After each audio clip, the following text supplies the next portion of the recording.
Halo sahabat sehat, saya Felicia, mahasiswa program studi Ilmu Gizi FEMA IPB University.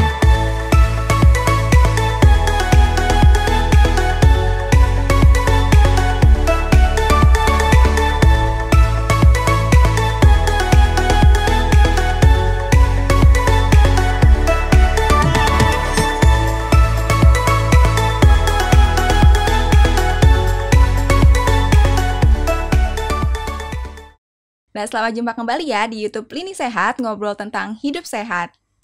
Nah, sahabat sehat, kali ini kita akan ngobrol-ngobrol nih tentang plus minus keto diet oleh narasumber keren kita, yaitu Profesor Dr. Hardinsyah MS, Guru Besar Ilmu Gizi FEMA IPB University, Ketua Umum Asosiasi Institusi Pendidikan Tinggi Gizi Indonesia, yang juga Ketua Umum Pergizi Pangan Indonesia. Oke, baik Prof. Apa kabar hari ini Prof Hardin? Kabar baik. Gimana kabar, Fel? Luar biasa, Prof. Ya. Nah, sesuai judul kita pada hari ini nih, Prof. Kan sebelumnya kita sempat bahas ya, Prof. Apa aja sih diet-diet yang dianjurkan dan tidak dianjurkan. Dan salah satu yang tidak dianjurkan itu adalah keto diet nih, Prof. Nah, boleh minta tolong dijelasin nggak nih, Prof? Keto diet itu apa sih? Ya, jadi sebenarnya di peringkat 30 sehingga 3 terakhir itu dianggap kurang dianjurkan ya. Keto diet ini diet yang didasarkan pada proporsi energi dari lemak itu dominan sekali. Jadi kalau kita makan itu kan seringkali ngitung-ngitung namanya energi yang dihitung dalam kilokalori ya. Ya. Jadi kalau misalnya 100% kalori yang kita makan setiap hari itu seringkali diproporsionalkan. Ada zat gizi makro 3 ini terutama nih, perbandingan antara energi dari karbohidrat dibandingkan dengan energi dari protein dibanding energi dari lemak. Nah, ketika keto diet dikembangkan kurang lebih seabad yang lalu, ya udah lama ya. Dan khususnya tadi untuk orang dan awalnya juga bahkan pada kelompok khusus lah ya yang mengalami epilepsi namanya ya, yang gampang kejang gitu ya. Ternyata pada orang-orang yang mengalami epilepsi itu kebutuhan energi otaknya itu lebih cocok, proporsinya lebih banyak dari keton bukan dari glukos. Ya, kalau glukos sumber utamanya maka tadi akan kambuh epilepsinya, kejangnya. Nah, dari penelitian sahabat yang lalu itu dibuktikan bahwa kalau persen energi dari lemak ya itu sekitar 80%. Jadi sebenarnya keto yang berkembang sekarang 70-80% ya. Tapi saat itu kalau diberikan dalam dietnya tadi energi dari lemaknya 80%, maka gejala epilepsinya jadi menurun gitu ya. Jadi semakin membaik kondisi penderita epilepsi tadi. Nah, memang sulit membayangkan 80% ya. Jadi misalnya aja lah, kalau misalnya Feli ya, katakan berapa? 1.500 ada? Ada. Kira-kira kebutuhan kalorinya ya sehari. Kalau pria lebih banyak lagi ya. Jadi kalau 1.500, maka kalau 80% berarti 8 kali 15 ya, 1.200. Jadi dari 1.500 kebutuhan kalori energi harian Feli itu 80%-nya dari lemak, artinya 1.200 kalori dari 1.500 kilokalori ya itu dari lemak. Saudara, kita tahu 1 gram lemak bisa menyumbang 9 kilokalori ya. Berarti 1.200 dibagi 9 itu berarti berapa? 100 ditambah dengan 30 berarti sekitar 130 gram lemak. Dari berbagai jenis makanan ya, bukan hanya makan minum minyak itu aja ya. Yang artinya zat gizi yang lain juga akan dapat gitu ya. Ketika kita makan sumber-sumber lemak kan ada zat gizi di dalam. Tapi berarti sisanya hanya 20% kan? Karbohidrat, energi dari karbohidrat, energi dari protein. Yang karbohidrat 5-10%, sisanya sekitar 10-15% tadi energi dari protein. Jadi membayangkannya emang agak sulit ya, tapi kira-kira begitulah. Padahal kalau kita dianjurkan di Indonesia sekitar 50-60 gram lemak sehari dalam anjuran gizi seimbang ya. Ini 130 gram, berarti Ya, dua lebih kali dari lipat, lebih dari dua kali lipat lipatnya ya. ya. Jadi dengan mengatur diet bagi orang yang mengalami epilepsi tadi, tinggi lemaknya tadi, gejala-gejala epilepsinya jadi menurun. Dan itu ternyata belakangan rahasianya diketahui karena tubuh kita ketika kita diberikan banyak lemak, rendah karbohidrat, maka karbohidrat kita kan jadi nggak cukup. Cadangan kita ada di darah itu namanya mengalir, bukan cadangan ya, glukosa. Kemudian ada yang udah tersimpan di hati, ada di otot, glikogen. Iya. Nah itu kan dalam waktu beberapa jam aja habis. Ya, kecuali orangnya binaragawan, ototnya dahsyat ya. Iya. kayak kita orang biasa aja ya, dalam hitungan 2-4 jam habis. Maka karena itulah kita kan seringkali lapar kalau udah 4 jam ya. Iya. Sarapan jam 8, jam 12 sudah merasa lapar. Berarti gula darah kita menurun, cadangan juga mulai menipis. Maka cadangan itu ya katakan 2-3 jam lagi, kemudian 8 jam kemudian itu terjadi switching, proses sumber energi kita berubah dari glikogen menjadi diambil dari lemak. Nah, lemak yang dibakar itulah dalam proses tadi disebut ketosis ya, menghasilkan keton. Jadi sumber energi buat siapa saja sebenarnya ya. Tapi bagi yang tadi dia mengalami epilepsi ada manfaatnya. Ternyata ketika orang gemuk epilepsi itu bisa menurun berat badannya. Nah, dari pengamatan itu juga bukti-bukti penelitiannya sudah puluhan tahun kemudian ya.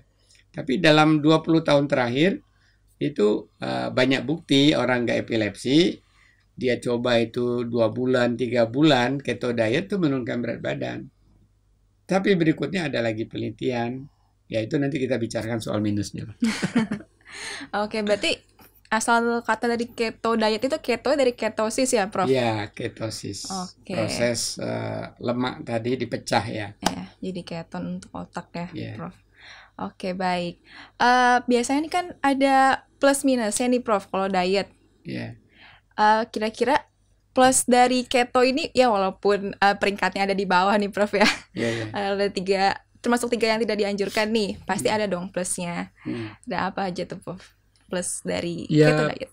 Plusnya tadi dalam waktu singkat, dalam hitungan 4 minggu, 8 minggu, 12 minggu itu bisa menurunkan berat badan secara drastis ya.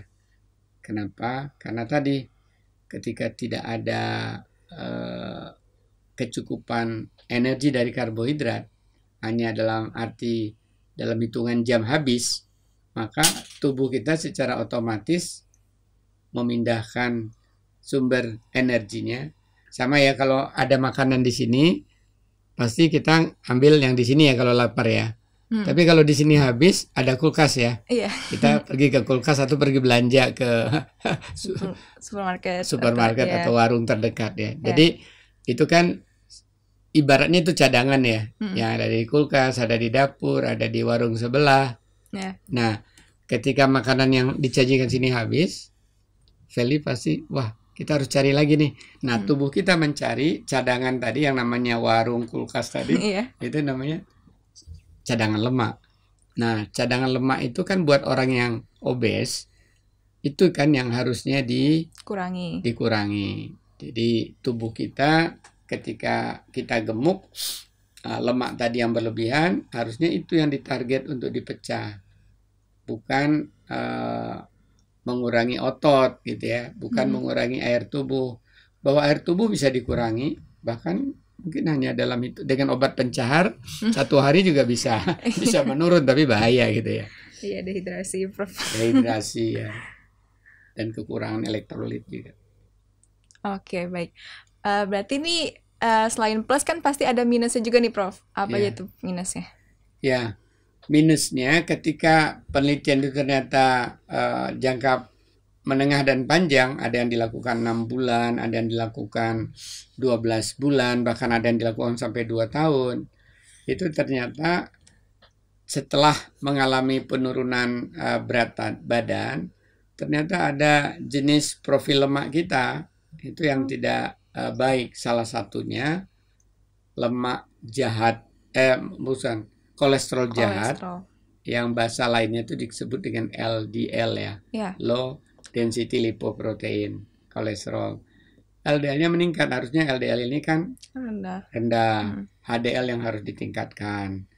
Nah, itu satu alasannya. Yang kedua, tidak hanya LDL, dalam jangka panjang keseimbangan profil lemak tadi jadi nggak seimbang dan meningkatkan resiko ya pada penyakit-penyakit yang disebut nanti jadi aterosklerosis, penyumbatan pembuluh darah, kemudian jantung koroner gitu ya. Jadi, dan pada jangka 1 tahun, 6 bulan sampai 1 tahun sebenarnya berbagai diet termasuk balance diet ya, kemudian Mediterranean diet, kemudian apalagi yang pernah kita bicarakan ya. Nanti akan kita bicarakan lagi misalnya DASH diet atau flexitarian diet, itu hasilnya sama setelah 6 bulan. Artinya orang ikut keto turun drastis, setelah itu pelan dan sulit untuk di-maintain ya, untuk selalu dalam kondisi keto atau ketosis tadi. Oke, baik Prof. Berarti ya keto ini cocok lah ya Prof, disebutkan kurang dianjurkan ya Prof ya? Ya, cocok untuk jangka pendek. Cocok untuk jangka pendek, tapi untuk jangka panjang kurang bagus. Please tidak dianjurkan untuk jangka panjang ya. Oke, baik Prof.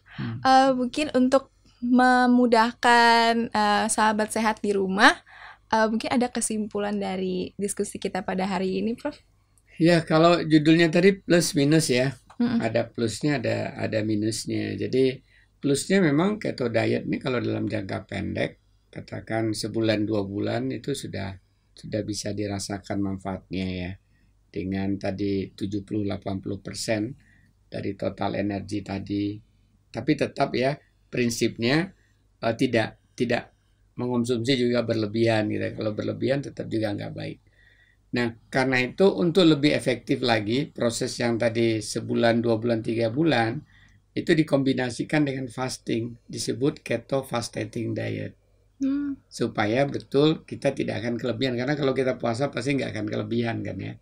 Jadi proporsi yang 70-80% tadi akan bagus manfaatnya kalau udah fasting, karena dengan fasting kita akan ada defisit kalori 300-500 kilokalori. Jadi di situ plusnya.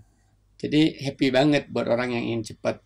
Tapi setelah itu please harus switching ke diet yang bisa mempertahankan setelah itu. Nah, dari sisi negatifnya, dari sisi minusnya, kalau itu diteruskan, maka kolesterol jahat atau LDL kita itu jadi meningkat. Dan itu salah satu sumber risiko untuk penyakit-penyakit yang disebut dengan cardiovascular disease ya. Ada jantung koroner, ada arteriosklerosis, bahkan stroke ya.